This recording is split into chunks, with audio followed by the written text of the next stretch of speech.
Okay, so you joined me in Atins, where we finished a 5-day downwinder. I was lucky enough to join Surfin Sem Fim on one of their custom-made trips with 7 other guys from Rio, who were all friends, just passionate kiteboarders who wanted to go on a really long downwinder trip, and that's what Surfin Sem Fim do.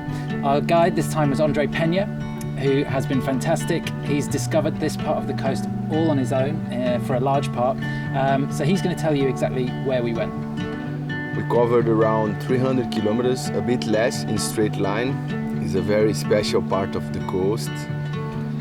We spent one night in Barra Grande, started the next day, arrived in Ilha dos Podres, was 60 kilometers in the first day. And then we spent a couple of nights in Ilha dos Podres. We did a nice downwinder there of 20 kilometers, came back by boat.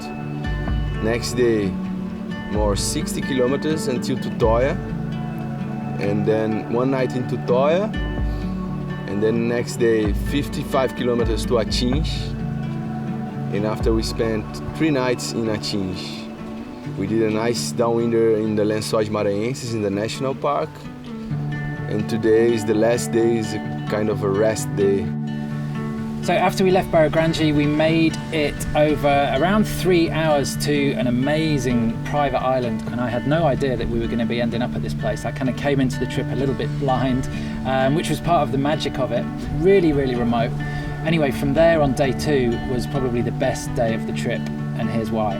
Okay, so my favorite part of this coast is the Delta do Parnaiba.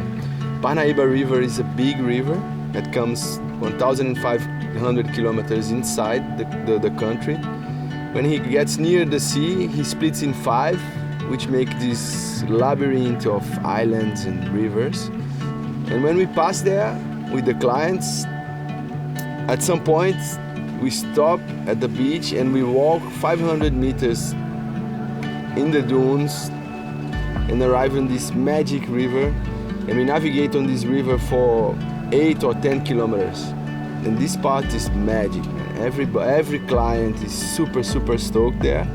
The river is like 50 meters wide, more or less. In the left side you have the forest, the vegetation.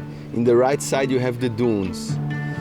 And it's pure downwind, like straight downwind. But as it's super flat and easy to navigate. And it's a place where the clients, they learn a lot. Some of them learn even to down loop there. They learn how to find a better angle going downwind. And you get really close to the margin and then you jibe. And then you cross to the other margin and you jibe again. And many times I passed there and the client said, man, this was the best day of my life. They have a big smile and they say, this is the best day of my life. It's the best day of kitesurf I had.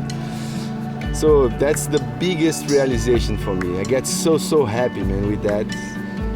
I think every kite surfer should do that at least once in their lives. What a playground!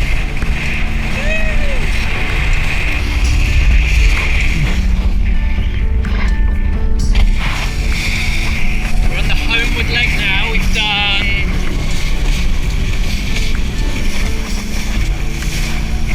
30 kilometers today, and a little boat is going to take us through a number of little riverways. An hour and a half, 2 hours back to the beautiful house that we're staying at.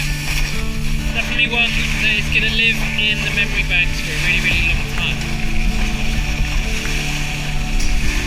Everybody's bunched up again.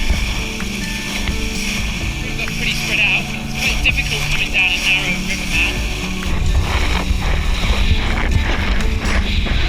Amazing landscape this is. 30 kilometers like that, imagine. We started in the waves, it was a bit light. I'm on a 12. It's filled in really nicely.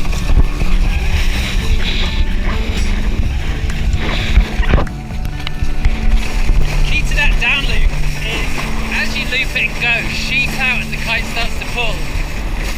And then let the board go on that downwind trajectory and you start flying. Anyway, it's only day 2, 90 kilometers done already, still 4 days to go.